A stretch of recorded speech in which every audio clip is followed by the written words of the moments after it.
Hi, welcome back to the CRP. This is a CRP News Roundup. It is November. It is September the 18th, 2019. I'm joined by Miguel Iterati, and we've got some things to talk about. Starting off this weekend, we've got a UFC on ESPN Plus, I believe 17, and it is headlined by a pretty intriguing featherweight bout between very, very high profile Yair Rodriguez, top prospect, against the old veteran Jeremy Stephens. And it's got a pretty good co-main event between a couple standout women's strawweights. Miguel, what do you think? How you been? Good. Everything's good, and I'm excited about this card. They're down in Mexico. We're going to see if Yair Rodriguez can hold up his end of the bargain here. As a main eventer kind of thing. He has already has a win in his last fight against the Korean Zombie. In a main event spot. So prior to that, taking a loss to Frankie Edgar, he's got a win over BJ Penn that doesn't mean much and stuff.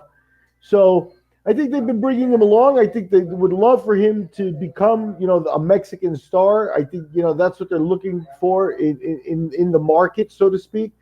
And Jeremy Stephens is the right opponent. Jeremy Stephens is going to make him look good. But at the end of the day,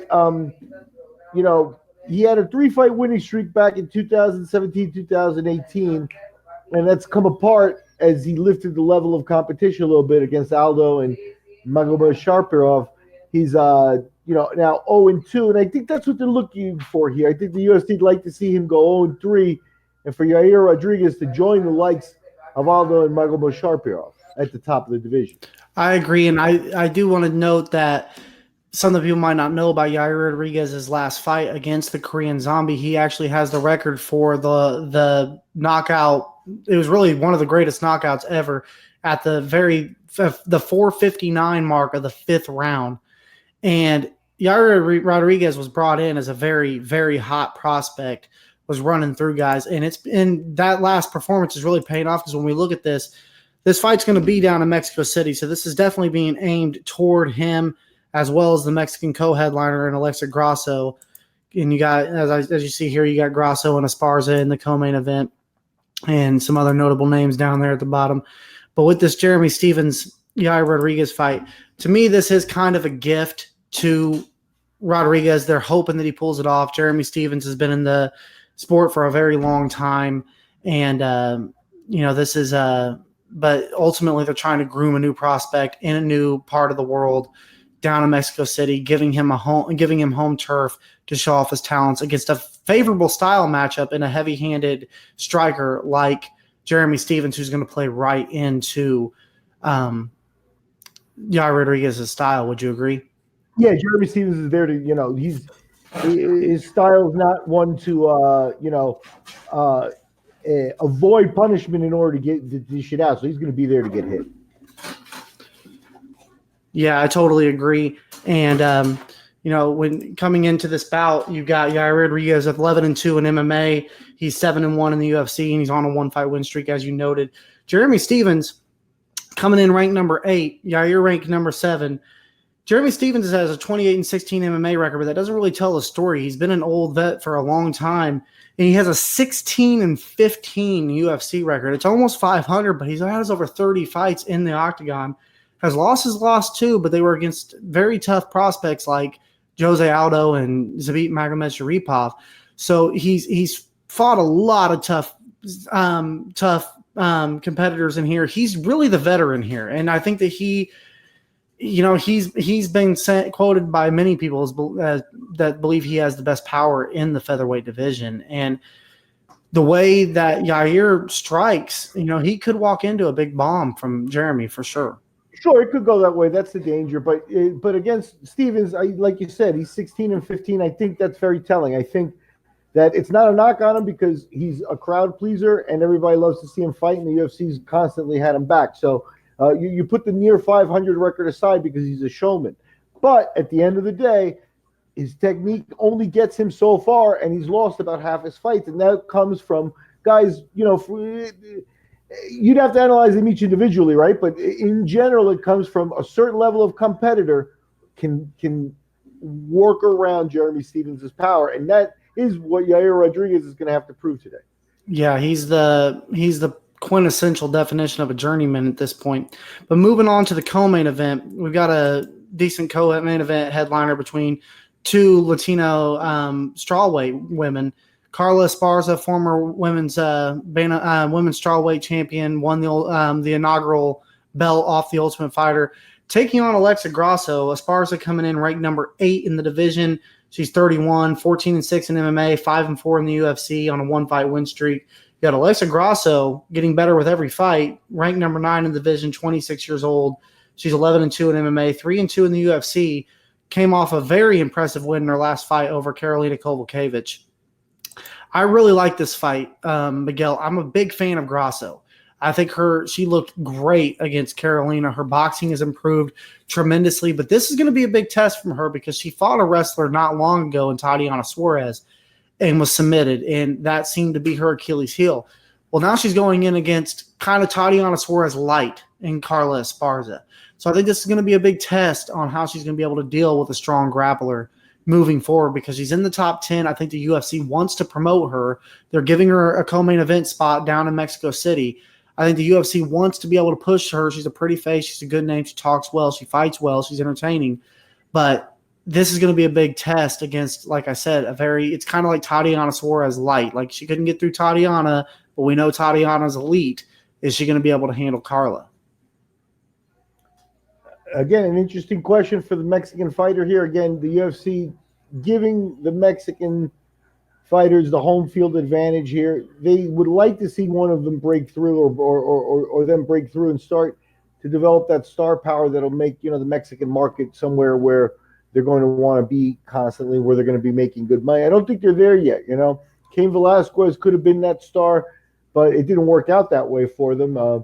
And they still haven't had an actual homegrown Mexican star that's grown up in the UFC yet.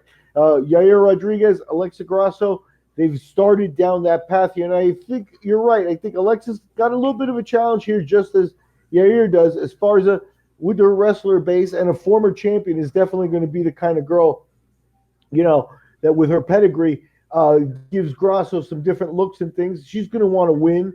Carla Esparza, however, has, at this point, you never want to say never, but I think her championship days are over. I don't think she's going to join the elite or have another run left for herself in the world title picture. It's been 5 years basically since she's held the title. So I think, they'd like to see Alexa break through here. And, I think the Mexicans have a very good opportunity here because should one of them seize the day, it is an attractive market. They love fights. They love boxing. They back their fighters and things. So it's a situation where, the potential is there to be a crossover star. They should grab it. I completely agree. And I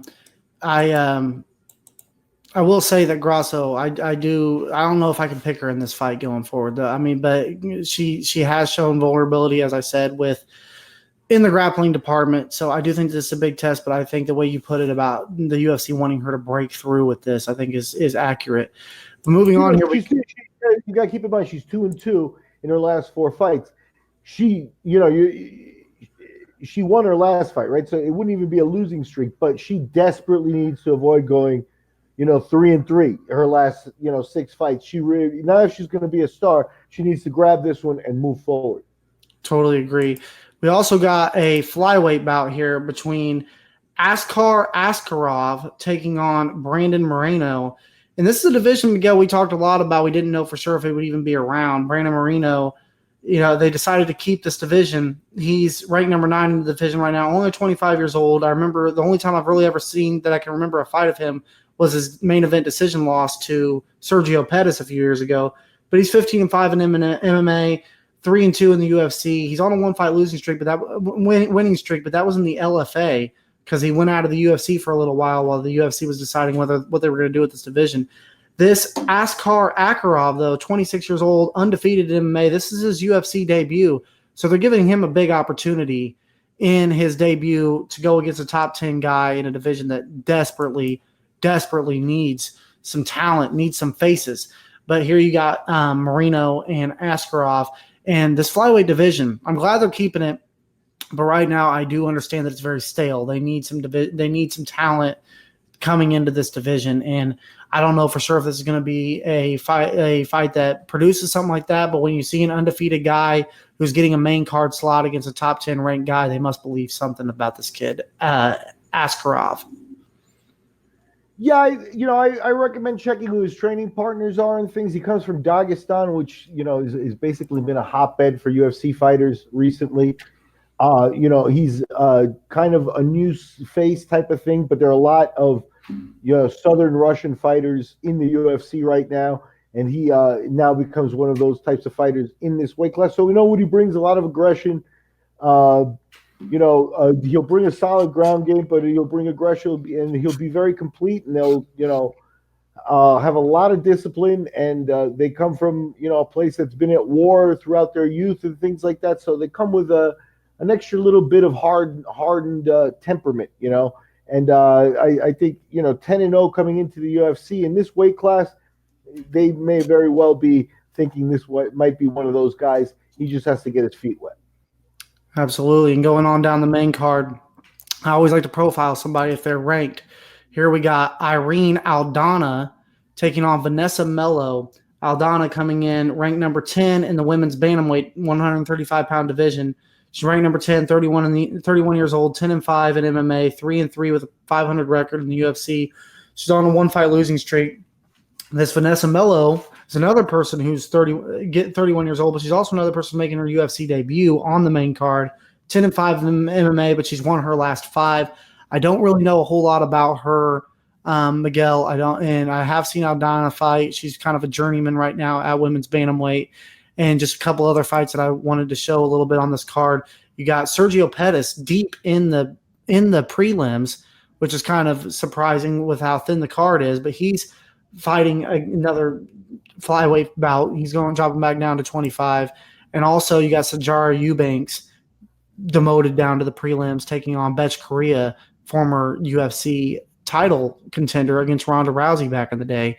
So you got these 3 other bouts. I didn't know if you had anything really to say about them. It surprises me to see Sergio Pettis on the prelims.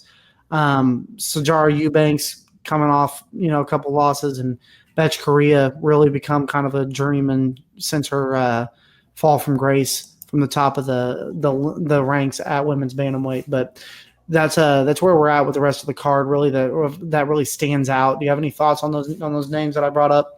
Yeah, Sergio Pettis at this point, is a little bit surprising to see him down on the card, as you pointed out. He's facing Tyson Nam.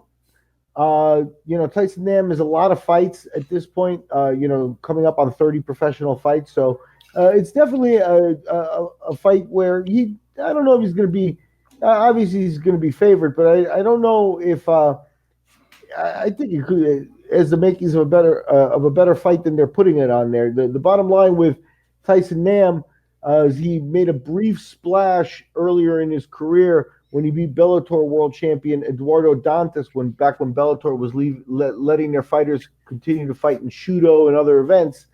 Dantas took a loss, and that kind of put him on the map, but he never really panned out to be a huge name. And this, to my knowledge, I think is his first UFC fight. So we'll see what he brings. But, when you rate guys like Eduardo Dantas and some of the guys on his resume, he's been in there, Ali Bagutinov. He's been in there with some guys of Sergio Pettis ilk and level and stuff. So he's not outclassed completely in that fight. And as far as the ladies, yeah, I think that's an interesting fight at 135. We'll see. That division is just so top heavy right now that with Sajara and Beth Correa, you just got to keep winning at this point. That's the only choice. Yeah, I think that's a fair thing. I think that Sergio Pettis was somebody who was brought in, and he had a good, stellar, undefeated record. He was a talented kid, but a lot of it had to do with his last name, and because he was like 21 years old, and he was a good-looking kid, but he's kind of been on the bust category. I mean, he does technically have a win over Joseph Benavidez. He was the last person that did edge out a split decision win over Joseph Benavidez in this division, so he does have some name value. And, it's interesting to see where he goes from here. But, he's had some lackluster performances, and I'm pretty sure he still has yet to ever achieve a finish inside the octagon, and the UFC does not take highly to that. But moving on to other news here. What began as kind of a joke has turned into something very serious. The UFC has now applied for the baddest mother effer trademark for the Nate Diaz Jorge Masvidal fight. And looking into this article, it says that Nate Diaz came up with the slogan, but the UFC is looking to take ownership of the baddest mother effer, or BMF's namesake, heading into UFC 244. And moving on into the article, it says that on September 11th, the promotion filed 3 trademark applications with the U.S. Patent and Trademark Office ahead of the highly anticipated welterweight fight. On Tuesday, trademark lawyer Josh Gerben, as well as Darren Rovell of the Action Network, uncovered details, which include a brand of toys. So, this is kind of like the UFC really just embracing these kind of WWE style theatrics that he's really brought to the table here. Nate comes out and says, this is the belt that I'm fighting for. The UFC is just running with it. And are you a purist when it comes to this kind of thing, or is this going to kind of be like the NWO belt of the WCW days, and this is going to kind of be a playful thing? Are they really going to crown a champion with this? Are they going to run with this? It's going to be kind of like an intercontinental secondary title that's going to be kind of like a joke, but at the same time kind of real. I mean, is that really what they're going to do with this? Because I really do think we're entering a time, Miguel, where we're going to see these different guys like Nate Diaz who are not going to want to fight the Khabibs and the Kamaru Usman, these great wrestlers that are the champion, that he's going to want to fight somebody that matches up with him stylistically a lot better, and they're going to sell big money fights, and they're going to promote it in that way, that this is going to be a scrappy, bang 'em up fight, and those are going to be the kind of fights that he's going to market himself toward. So I could see this being actually a real thing. What do you think? You never know what the powers that be, how they're going to try to monetize these things. It doesn't surprise me that they're going to try it this way. The bottom line for me is the baddest MF. I know George Masvidal, for many years, and Nate has, been around on the West Coast the whole time as well. And, there's no real doubt that those guys are eligible for the baddest motherfucker, belt, or whatever you want to, however you want to call it. But, is it like the UFC can call it whatever they want? But like, what if George wins? What are they going to do? George Askren 2 for the MFR belt?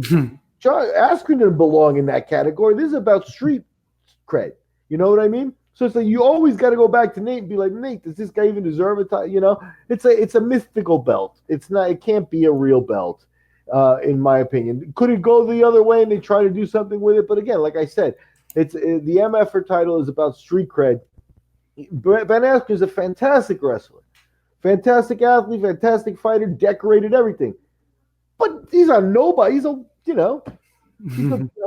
plain vanilla white boy too. You know what I mean? He's not baddest motherfucker. Not the way they intended it. You know what I mean? So that's my feeling on it. It's like here's the other part of it is they could do whatever they want. Just Nate, George, grab as much paper as you can, because the rest of it goes to Rahm Emanuel's brother, Yeah, who qualifies to be in this division? I think there's gonna be some weird stipulations to qualify for that. But it's like, you can mention great fighters and have George be like, he ain't a bad mother, but not a bad mother, not the way they meant it, not in the spirit of the competition, right?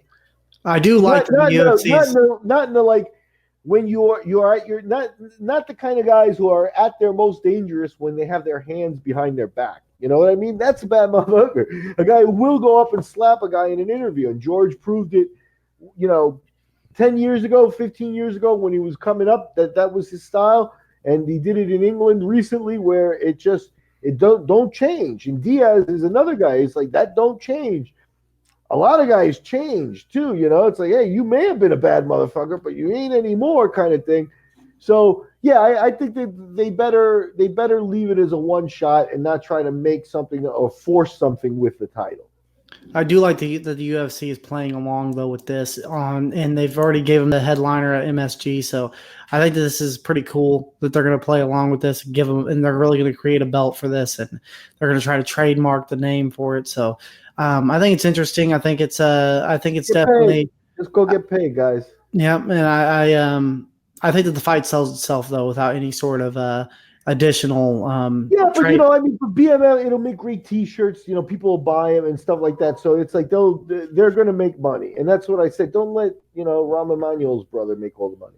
For sure. Moving on to the next story, though, we got here Eddie Alvarez has come out. I guess he just wants to be random and states that he doesn't believe that the notion that the best fighters are in the UFC. He thinks it's just full of crap. He doesn't agree with that. Moving on into the story, he says that the whole theory is crap. That everybody who's the best is a UFC guy. It's complete crap because I was the guy who didn't fight in the UFC. I went there and won the belt. I beat arguably the best lightweight in that history, RDA, Rafael dos Anjos, at the time was killing everybody, like literally murdering the who's who. I don't know if you really want to spend too much time on this. I agree with him that not all of the best fighters. I mean, Bellator's got great fighters, One's got great fighters, but still, if you look at any sort of independent source that's covering MMA and look at their rankings or their coverage, it's disproportionate with the UFC, Eddie. And, we talked at the beginning of the year about what the move for Mighty Mouse and Eddie Alvarez was going to do for them going to Japan. But, man, here in the States, we're not really hearing a whole lot about them. I can't, unless you got a hardcore fan that's really searching out those fights. Very few of them are downloading the Bleacher Report app and looking into making sure that they're catching one or setting their DVRs for TNT to catch it on in the middle of the night. Those are very rare and exceptional MMA fans that are very into that. So, and on top of that, yeah, he went over there and lost, but we know that their weight structures are a lot different, and still ultimately the UFC has the top guys in every division. And they have 90% of the top 10 in each division. And I don't really think that that's debatable. I mean, maybe welterweight with Bellator, with Douglas Lima and Rory McDonald and all them. But ultimately, there's some exceptions with like Ryan Bader and Patricia Pitbull and all this stuff. But would you disagree with me that the UFC has the bulk of the majority of the top talent in MMA right now?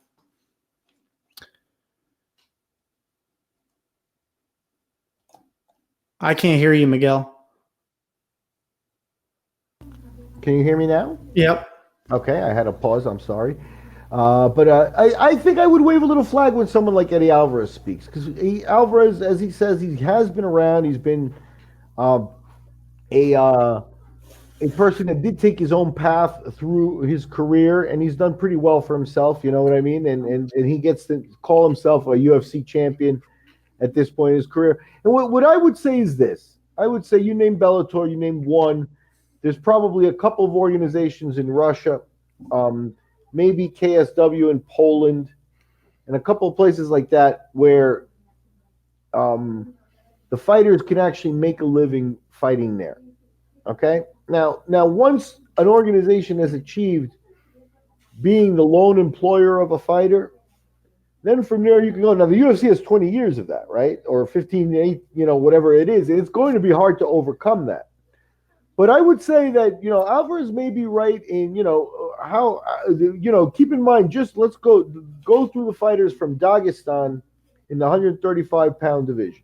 Like 135, 145. Peter Yan, Magomed Sharipov. There's others, We don't know every fighter yet. It's still not quite there. And that's kind of the way I feel about it, is that if you sleep on the international scene, and Asia is where one is based and some of these things will be based, you may miss a handful of guys at a weight division that could impact the UFC, and very easily. At 135, 145 even, I think that you've got pools of talent that have not been mined by the UFC. Yeah, they have the top guys now, but in a few years that could change really fast. What you look for is that line where one, at one, Eddie's still, Eddie doesn't have to work at Walmart to fight, so he gets to be have a nutritionist, and he gets to, practice technique on a daily basis and things like that.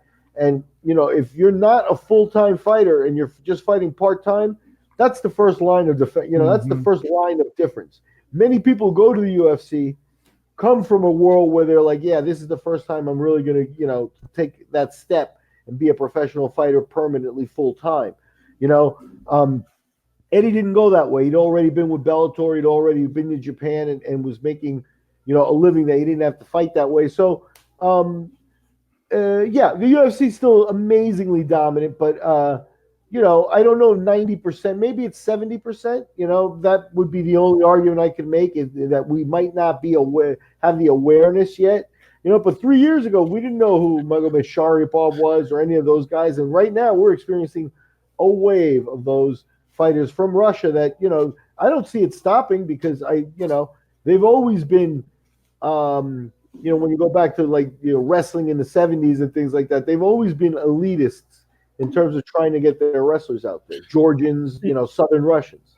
Yeah, and we also didn't know some of these Asians that are coming out, like Weili Zhang coming out and winning the, strawweight crown. And we do know that a few years ago, it was proven over the past decade that the UFC didn't have all of the top talent, because a lot of them came from Pride and Strikeforce and came in and became champions. People like Benson Henderson. Benson Henderson came from WC, but people like Luke Rockhold and people that all the talent that came from the lightweight division, Eddie Alvarez and Gilbert Melendez and all of them. So we've seen people come from other organizations, and then the light heavyweight, it was proven during the Pride days that, when Rampage Jackson came in and took out Chuck Liddell, that he was the top light heavyweight in the world right now, and that Chuck Liddell was not the top light heavyweight at the time. Shogun Rua became champion of that division. So we've seen guys come in from other organizations and become champion of the UFC. That's nothing new. I think the UFC is a little bit more lopsided now than they've been in past decades and past years. I think that they've really done a very good job of grooming a lot of talent. But I do agree with your point that not all talent that's coming in. Here, but just to close up on Eddie Alvarez's comments there, you mentioned it. Periodically, they come from another location and they're the best fighter in the world. So, just having a UFC name in the belt, you're probably the best paid fighters, and then that also counts as far as the tops and stuff too.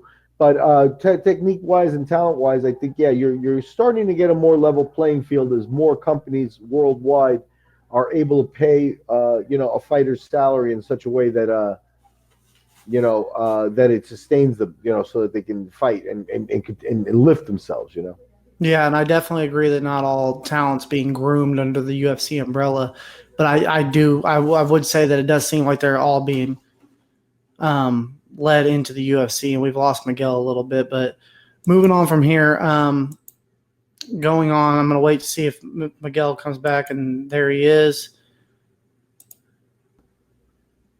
What's up, Miguel? Do you hear me? We're back. Okay, you're back. Moving on to the next topic. Zabit Magomed-Sharipov. We've mentioned him a few times tonight. Abe Lincoln. Yeah, Abe Lincoln, Bin Laden, whatever you want to call him. I've heard different people compare him to different things. Well, poor Kattar had a good little hometown bout in Boston set up with a top contender in the party in the division. But it says here that Calvin Kattar's coming home party has turned into an international affair. MMA Fighting confirmed with sources that Kattar and Zabit Magomed-Sharipov will now fight in a featherweight bout at UFC Moscow on November 9th, after originally being scheduled to fight at UFC Boston on October 8th. The change in date and venue was reported by ESPN. Looking at these guys, you got Magomed-Sharipov right there, number 5, as the number 5 ranked contender underneath Volkanovski, Ortega, Aldo, and Edgar. And Kattar, very impressive young talent down there at number 11. So this is a pivotal matchup. I'm actually looking forward to this. I was happening a little sooner, but there was a change of plans, injuries that happens in the UFC. But now instead of having this in Calvin Kattar's backyard in Boston, they're going to have this in Moscow. Yeah, hopefully Calvin got another zero on his check or something for that.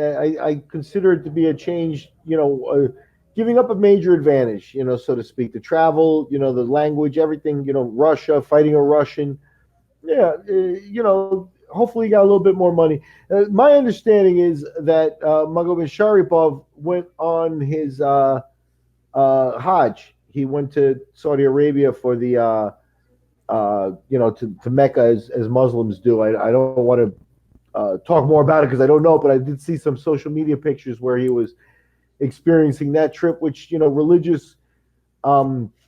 religiously is very important to him. So I don't know if that was the exact cause of the delay or if he just took advantage of another delay to go ahead and take that trip. But yeah, I expect him to come back refreshed and focused. He's going to be tough. And Kattar now has definitely, going to be walking in this fight as an underdog.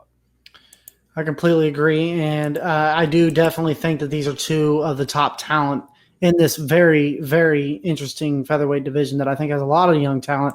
Just going back and looking at some of it, when we isolate this and we look at, Josh Emmett and Calvin Kattar and Moicano, I think it still has some promise, even though he's had kind of some hiccups. But, then Volkanovski's getting ready to fight Max and Ortega and Zabit. I mean, this is a pretty talent-rich division, and I think that fight right there is going to be crucial to see what new contender emerges in the top 5.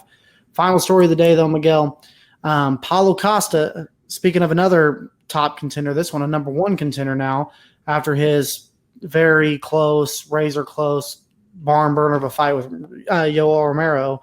But his title shot's confirmed, apparently, and he plans to sit and watch cageside Whittaker and Adesanya next month. And looking into this article a little bit, it says that next month's middleweight title fight between Robert Whittaker against interim champion Israel Adesanya just got a bit more interesting as Brazilian juggernaut Paulo Henrique Costa has confirmed he'll be cageside in Melbourne to get a first-hand look at his next opponent. I'm very interested with that because I like this division moving forward. Yoel Romero, if that would have been a 5-round fight, would have probably won the decision against Costa last month. But nevertheless, Costa prevailed. He's undefeated. He's a young talent. And if Israel is to go in there and beat Robert Whittaker, we'd have a matchup set up for the middleweight title between 2 undefeated phenoms at this division. So I think that's good for the UFC. What do you think? Yeah, no, I think it's an interesting fight. I think, he didn't get run over by Yoel Romero, so I'm okay. I'm okay with that being his last fight and stuff. I do think that, here may be a situation where they're rushing him a little bit, but also stunting his growth a little bit. And what I mean is we're still waiting on that title fight. And yeah, he could sit there and watch it. But why wouldn't he, then once they fight, they're going to have to give Adesanya and Whittaker, they're both going to need 6-8 months again. So he's already decided he's not going to fight for a year. And he's got 12, 13 fights. That's, it's not the way I would manage fighters' careers and time periods. And I think here's a situation where he should be looking to get other fights, and they shouldn't have made him any promises. And you keep him on the back burner and stuff because at the end of the day, 13 fights really isn't a lot of fights in this type of trajectory. You got to get him more experience. Do they have a talent? Yeah, I do think they have a talent. And I think, him and Adesanya would make a juicy fight. But, he might even beat Adesanya. But there's also, some of what I've said to him applies to Adesanya as well in terms of, I think I think it happens to guys like Cody Garbrandt, where you kind of get into the title picture and then you're in deep water, and we'll see if your experience is enough to get you through some of those deep waters. Yeah. It wasn't for Garbrandt. See, I do agree with that with Costa, not so much with Adesanya, and the reason is it's the same thing with Lomachenko. Lomachenko's amateur background prevents him from he can have kind of a lower record and still be in these big title fights. We know he's not going to buckle against the pressure. He's got the fight experience. Adesanya is a man with over 100 professional combat fights when you combine kickboxing, boxing, and MMA now, and he's got a phenomenal record in it, like in the 95-6 or something like that, something crazy.